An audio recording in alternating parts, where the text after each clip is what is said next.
Necesito Valaquia unificada. ¿Quién no está de mi lado? Y los emisarios que vienen a por el pago acaban pinchados en un palo. Si perdemos contra este tío, por favor que nos maten en combate. Nadie va a pagar rescate por mí. No van a pedir rescate. Voy a acabar al otro lado de este bosque o en el bosque al lado, empalado ahí. Si esto lo ha hecho con su gente, no me quiero hacer una idea de lo que es capaz de hacer con nosotros.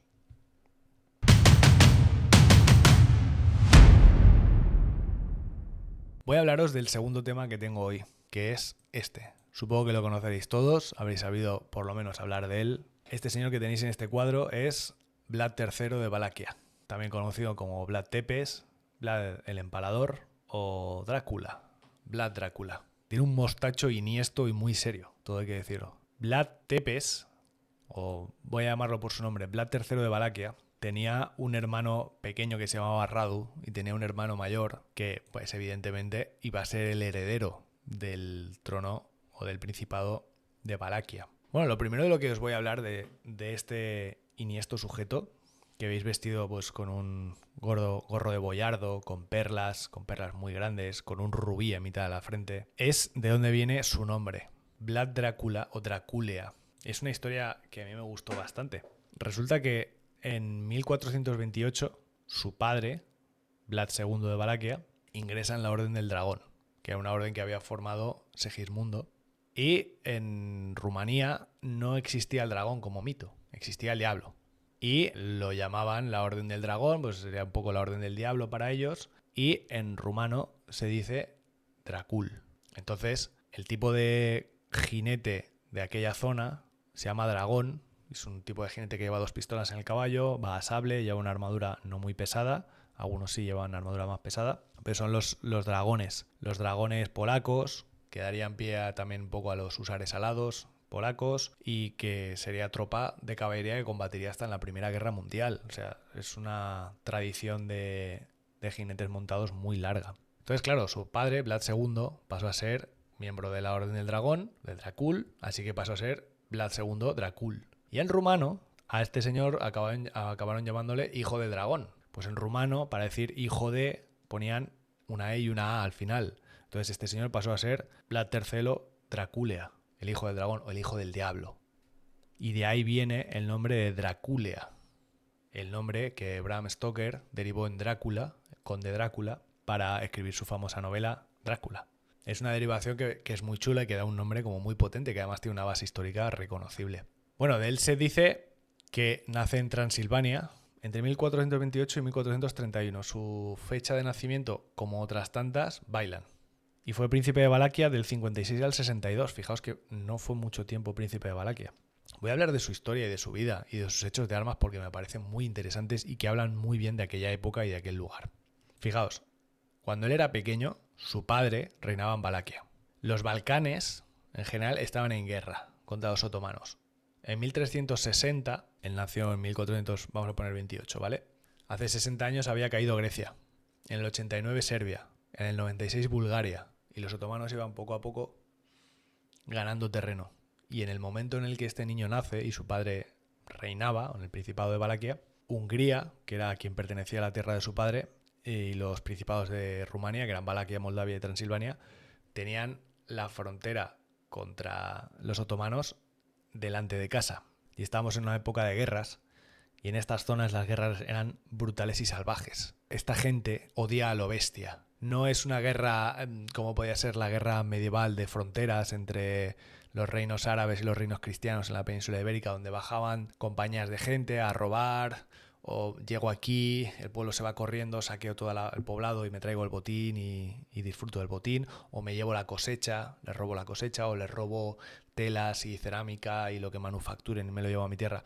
No, aquí la gente iba a fuego, iban a degüello, mataban poblaciones enteras, sufrían represalias brutales, cruzaban la frontera, cometían barbaridades, volvían atrás, o sea, corrían ríos de sangre en esta zona. Entonces este chaval, como tantos otros, creció viendo como su padre, me refiero a tantos otros porque tantos otros niños vivían bajo el mando de su padre, ¿no? Como el reino del terror era una cosa, era una herramienta para proteger la frontera. No hay mejor defensa de una tierra que el hecho de que el enemigo tenga miedo a venir aquí. Porque si tiene miedo, si sabe de lo que soy capaz, no van a venir porque tendrán miedo a las represalias. Lo que pasa es que eso al final genera una escala de violencia, que él ya no tiene miedo a mis represalias porque me odia, porque ya ha sufrido las represalias, entonces viene muy rabioso a mi tierra, comete actos muy graves, entonces yo tengo que vengarlos, entonces llega un momento en el que todo se va de madre. Entonces empezamos a matarnos todos a lo bestia. ¿Cómo fue la infancia de este chaval? Pues fijaos, Vlad II, su padre, pacta una tregua con los turcos. Llega un momento que dice: basta porque no va a quedar nadie vivo para disfrutar de la tierra que conquistemos. Parad, ¿vale? No podemos aguantar esto. Entonces, cuando tenía 13 años, Vlad III y su hermano Radu, su hermano pequeño, son enviados a la corte otomana como rehén o como garantía de sumisión de Vlad II. Vlad II dice: vamos a hacer una tregua. Y los otros dicen: tú te quedas a tu primogénito, pero tus otros 2 hijos me los llevo yo y los voy a educar yo, evidentemente. Entonces él acepta.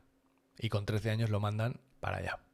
¿Qué pasa? Pues que el resto de nobles no estaban conformes con esa tregua porque dijeron: oye, somos 3 principados, Valaquia, Moldavia y Transilvania. Y el rey de Hungría está enfadado contigo porque tú has hecho una tregua con ellos, pero es que aquí vamos todos juntos, amigo. Y él dijo: sí, pero aparte que me ha salido muy cara, no me tocáis las narices porque, ¿vale? O sea, el que está más cerca soy yo y me están machacando. Entonces no seáis tan huevones. Y los otros se enfadaron con él. En 1447, cuando Vlad llevaba 3 años en la corte otomana, Juan Yunyadi, un valaco, marcha contra Vlad II. O sea, una guerra interna, lo apoyan los boyardos valacos y lo matan a él, a Vlad II, y a Mircea, su hijo mayor, el heredero. Con lo cual, Vlad, con 16 años, pierde a su padre y pierde a su hermano mayor, que era el que iba a heredar el puesto de su padre. Entonces, claro, como hijo mayor, él queda a cargo de heredar. Cuando se enteran de esto, al año siguiente, en el 1448, con 17 años, el sultán otomano, Murat, dice: vale, este chaval lleva 4 años aquí en mi corte. Yo lo he tratado bien, no le he hecho ninguna perrería. Es mi garantía de paz. Pero han matado al tipo con el que yo he hecho una paz. Entonces dijo: a mí la paz me interesa, con esta tierra en concreto. Entonces dijo: bueno, como tengo al siguiente en la línea sucesoria, dijo: que sepáis todos que este chaval, Vlad III, va a ser el heredero. Y yo, aunque soy enemigo de Hungría, lo voy a legitimar. Porque esa es una cosa importante, que no solo tus aliados, sino tus enemigos sepan quién eres y reconozcan tu cargo. Entonces Murat, el sultán otomano, lo declara pretendiente al trono. En ese mismo año, sabiendo lo que había pasado, Murat marcha hacia Kosovo y derrota a Yunyadi, al tipo que había matado a Vlad II. Y lo hace para legitimar más a este chaval y para conseguirle el trono a Vlad III. Con 17 años, Vlad III reclama el trono de Valaquia y empieza a reinar, pero es un periodo muy corto porque Yunyadi lo empieza a instigar y lo expulsa de ahí. Antes de que asiente y afiance su posición, lo expulsa. Pero durante ese pequeño fragmento de tiempo, él empieza a ver lo que son los movimientos en las cortes.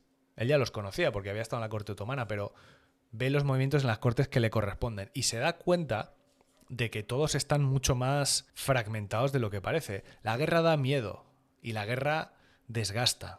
Entonces su padre había hecho una tregua, él había estado con los otomanos, los conocía un poco, Yunyadi había ido contra él, su primera guerra y su primera batalla fue contra Yunyadi, ¿no? Que era un aliado en teoría suyo, o con el que compartía más cosas que con el otomano. Entonces él empezó a configurar su conocimiento sobre Hungría y sobre los principados de Valaquia, Transilvania y Moldavia en su cabeza. Claro, él se tiene que ir. ¿Y a dónde se va? Pues se refugia en la corte del sultán. El sultán me ha puesto aquí, pues me vuelvo a la corte del sultán y le digo: me han echado. Me han echado, Yunyadi, al que tú le diste estopa en Kosovo, me ha expulsado. Y el sultán le dice: no te preocupes, vuelve aquí. Pero claro, él esperaba que el sultán lo volviera a ayudar. Pasa un año y él, hablando con el sultán: oye, ayúdame otra vez, tal. Pero el sultán no lo ayuda. Se ve que la situación no era propicia y no quería pues perder más tropas porque ya cometer una batalla contra esta gente pues era una cosa muy cara. Entonces Vlad dice: bueno, mira, ¿no me vas a ayudar? Vale, pero yo necesito reclamar esto otra vez. Me voy. Y se va a Moldavia con unos familiares suyos. Llegamos a 1451, cuando él tiene ya 20 años, y él marcha a Transilvania. Intenta reunir fuerzas, hacer alianzas, reclutar gente para reclamar el trono de Valaquia. Y aquí que pasa una cosa. 2 años después, mientras él está haciendo todos estos movimientos, está intentando legitimarse en el trono, en 1453, Mehmed II conquista Constantinopla y Yunyadi busca aliados. Claro, los húngaros dicen: hostia, han conquistado una ciudad seria, los otomanos se están haciendo muy fuertes y Hunyadi, que había ido contra el padre de Vlad, dice, vamos a parar esto un segundo porque ahí fuera la cosa se está poniendo muy heavy. Entonces vamos a buscar aliados. ¿Y qué hace? Él había puesto a un noble en Valaquia, que era pro-otomano. Y a Hunyadi esto de repente le venía mal. El tío que había ido contra el padre de Vlad se da cuenta de que el tío que está en Valaquia también es pro-otomano y dice, no, porque estos nos van a atropellar. Entonces, Hunyadi, que era el que había expulsado a Vlad, se va a buscar al propio Vlad y le dice, te pongo otra vez al cargo de Valaquia, no te voy a dar por el saco, pero vamos a unirnos contra el otomano que está muy fuerte. Y Vlad ve ahí su oportunidad y dice, sí, acepto. Esto lo zanjamos aquí, yo me quedo con el trono, que es lo que yo quería, y vamos a empezar otra vez la guerra contra el otomano. Vlad ya había luchado en guerras intestinas en Moldavia y ya sabía un poco cómo funcionaba todo esto. Y esto de que le ofrecieran el trono dijo, bueno, esto es un movimiento de Hunyadi, que igual que me lo da, me lo quita, pero como ahora me viene bien tenerlo, le voy a decir que sí. Y allá que fue. 3 años después, ya empieza su periodo más largo de reinado, digamos.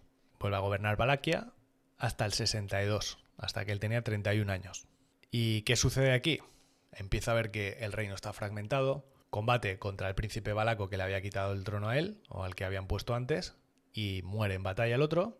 ¿Y qué hace? Empieza una purga brutal contra los boyardos, porque empieza a decir, ¿quién no está de mi lado? Necesito Valaquia unificada. ¿Quién no está de mi lado? ¿Y qué empieza a hacer? Terror. Cometer actos salvajes de terror. Y aquí es donde empieza la leyenda del vampiro, del Vlad Tepes el Sangriento. Se va a las aldeas sajonas de Valaquia a por los cabecillas que habían ayudado a poner al otro pretendiente al trono, las saquea, o sea, saquea aldeas en su propio territorio, se lleva a los cabecillas sajones y los empala. Y en 1460 se dice que restablece brutalmente la paz en Valaquia. Nadie le sopla. Ahí es cuando empiezan a aparecer historias sobre, por ejemplo, el famoso cáliz de oro, que él tenía un cáliz de oro para beber en la fuente, y él lo deja ahí para que el pueblo beba. Y le tienen tanto miedo que todo el mundo, sabiendo de quién es el cáliz, nadie osó jamás robarlo. La gente bebía el cáliz de oro, pero no. O sea, si quieres beber del cáliz de Vlad, lo coges y bebe, que para eso lo ha dejado, pero el cáliz de oro se queda en la fuente. Como desaparezca el cáliz de oro, empalaba a todo el pueblo. En 1460, cuando ya esto ya lo había llevado a cabo, se niega a pagar tributo a los otomanos, que era la condición para mantener la paz. Vienen los emisarios otomanos y le dicen, señor Vlad, tiene usted que pagar el tributo. Recuerde, esto es una cosa súper habitual, estamos en paz.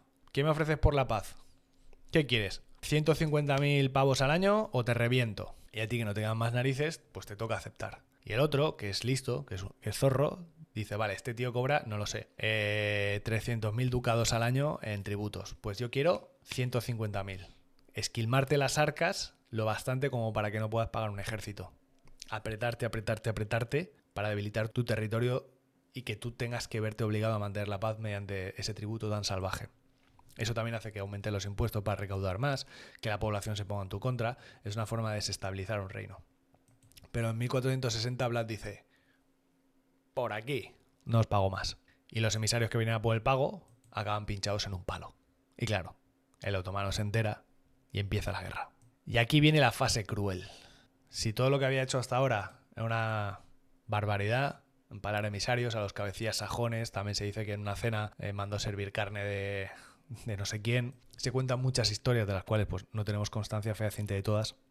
Aquí sí que hizo una barbaridad. Dijo, viene el ejército otomano y sé por dónde van a pasar. Y no van a pasar por ahí. ¿Y qué hace? En 1461 manda talar un bosque entero y manda empalar a 20.000 prisioneros, por donde pasaría el ejército otomano. Mehmed II, cuando llegó hasta ahí con su ejército, retrocedió horrorizado. Ese lugar lo llamaron el Bosque de los Empalados, un sitio que todavía se puede visitar. Claro, imaginaos por un momento que vosotros sois un tipo del ejército de Mehmed II, ¿vale? Eres parte del Imperio Otomano. En 1460, un imperio brutal, con unas vastísimas tierras. En el ejército al que tú perteneces hay gente que viene de lugares muy lejanos. Y tú dices, no, es que aquí enfrente tenemos 3 principados chiquititos. Vamos a por ellos. Y vamos en el ejército de Mehmed II. Y cuando vais en la fila, caminando para allá, de repente se abren los árboles y veis una explanada con un bosque de 20.000 empalados. 20.000 empalados, que es un número muy grande, pero literalmente la vista no te alcanza a ver dónde termina el bosque. Es infinito para ti. Tú lo ves desde abajo y mires a donde mires, hay gente pinchada en un palo. Las bandadas de pájaros que tiene que haber ahí comiéndose los cuerpos son incontables. El olor desde cientos de metros a la redonda tiene que ser nauseabundo. Las filtraciones en las aguas tienen que haber jodido los pozos de toda la región. Las bandadas de moscas y de animales salvajes que se estén acercando a alimentarse de eso tiene que ser brutal.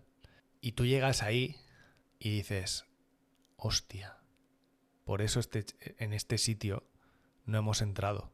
Pues tú miras alrededor, tus compañeros están vomitando, hay gente haciendo signos religiosos, hay gente pidiendo por favor irse de ahí, y el ejército se da la vuelta y dice, no, o sea, no voy a pasar por ahí. El siguiente soy yo. O sea, si entramos ahí, o sea, no son enemigos de este señor. Esos que están ahí no es el ejército que venía antes que nosotros. No sé quiénes son, pero son gente de esta tierra. Ha cogido 20.000 esclavos suyos y los ha empalado. O sea, si perdemos contra este tío, por favor que nos maten en combate. Porque si nos hacen esclavos y nos capturan, o sea, viendo ese bosque dices, es que nadie va a pagar rescate por mí. No van a pedir rescate. Voy a acabar al otro lado de este bosque o en el bosque al lado, empalado ahí. No voy a pasar. No quiero pasar, nadie quiere pasar. Los caballos están nerviosos, huele la hostia de mal. La gente se está tapando la boca. O sea, tiene que ser un momento de llegar ahí brutal. De que toda la moral del ejército diga, si esto lo ha hecho con su gente, o con gente que ha cogido de aldeas, o con quien sea, no me quiero hacer una idea de lo que es capaz de hacer con nosotros. La ofensiva turca llega de todas formas. No por ahí, va por otro camino y ataca Valaquia. Y al año siguiente, en 1462, él responde a la ofensiva turca y dice, que mi bosque de empalados no ha sido suficiente. Vale, no pasa nada. Coge a su gente y se da una vueltecita por territorio otomano. Una vueltecita, una campaña militar. Al rey húngaro, a Matías Corvino, le envía 2 sacos. Le llegan a Matías Corvino 2 sacos con una carta, 2 sacos de Vlad III, llenos de orejas, narices y cabezas. Y en la carta dice, he matado a hombres y mujeres, a viejos y jóvenes, desde Obluzitsa y Novoselo hasta Sanvit y Gigen. Hemos matado a 23.884 turcos y búlgaros, sin contar a aquellos a los que quemamos en sus casas, o cuyas cabezas no fueron cortadas por nuestros soldados. Terminemos juntos lo que juntos hemos iniciado, y aprovechemos esta situación, pues que, si Dios Todopoderoso escucha las oraciones y los ruegos de la cristiandad, si favorece a los ruegos de sus piadosos servidores, nos concederá la victoria sobre los infieles, enemigos de la cruz. Eso le manda al rey de Hungría. A su corte, o sea, delante del rey de Hungría abren 2 sacos con narices, orejas, que llevarían no sé cuánto tiempo de camino hasta aquí, con toda la peste que tiene que echar eso, y una carta diciendo, allá que vamos.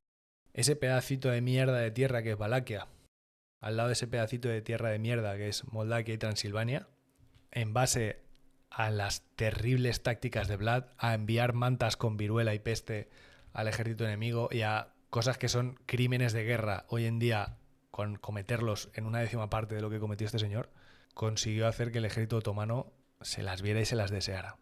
Tuvo las mismas prácticas violentas con sus propios súbditos, porque este señor dijo, el miedo funciona y voy a usarlo hasta el extremo. Voy a usarlo hasta el extremo porque, claro, aquí es donde está la dicotomía. ¿Este señor estaba loco?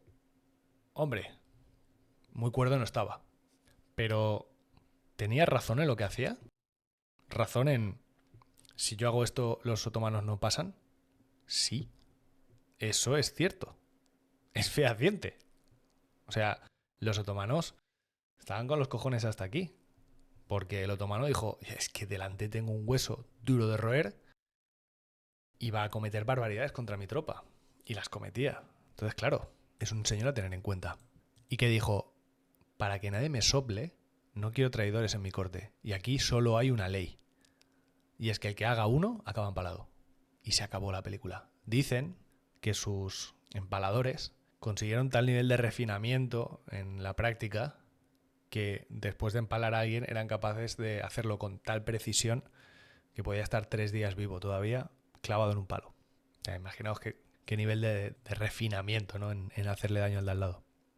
Pero claro, pasa una cosa, es que los nobles boyardos, cuando éste los instiga para ir a la guerra, dicen, no, yo es que estoy ocupado, yo no quiero estas cosas. ¿Y qué pasa? Que en 1462 cae preso de los turcos en una ofensiva que realiza. Acaba siendo prisionero de los turcos durante 12 años, hasta 1476, que él ya contaba con 45 años, que es puesto en libertad, viaja otra vez a su tierra y en una emboscada turca cae abatido de muerte. Ese es el terrible final, casi podemos decir el estúpido final para un tipo tan sanguinario a quien se le cuentan la friolera de 100.000 muertes, la mayoría empalados, durante todo su reinado, que como vemos fueron fragmentos muy pequeñitos del tiempo. Él no, digamos que reinó a brazos abiertos en Valaquia, sino que estuvo pequeños fragmentos. El tiempo más largo que estuvo sentado en el mandato fue del 56 al 62. Fueron 6 años, que no es mucho tiempo. Y en 6 años le dio tiempo a matar a 100.000 personas. ¿20.000 empalados? Sí, pero 3.000 más aquí, unos cuantos aquí, tal, o sea, para llegar a 100.000, sabiendo que la más gorda que fue de 20.000, son otros 80.000 por ahí. Bueno, aquí tenemos otros 20 y pico mil, que 23.884 turcos y búlgaros, vale, quítame esos. Y los 20.000 de antes son 40 y... vamos a poner 45.000. Son otros 55.000 empalados por ahí y muertos en batalla. Es un reino muy sangriento. No voy a decir que este señor está en pleno uso de sus facultades mentales. No voy a decir que era un brillante estratega, pero creo que en la zona en la que confluyen esas dos cosas estaba este señor, que sí sabía estrategia, sí sabía de corte, sí sabía lo que estaba pasando enfrente suya, sí sabía lo que se venía, porque estuvo muchos años en la corte del sultán otomano, y con métodos mucho menos que ortodoxos consiguió domar el miedo de sus enemigos para hacerse una imagen de salvaje sanguinario, una imagen de fuerza y poder para poder negociar, para decir, aquí estoy yo y voy a por todas y me da igual todo, los tuyos, los míos, aquí me da igual todo. Aquí no negociamos con terroristas, aquí volamos todos por los aires.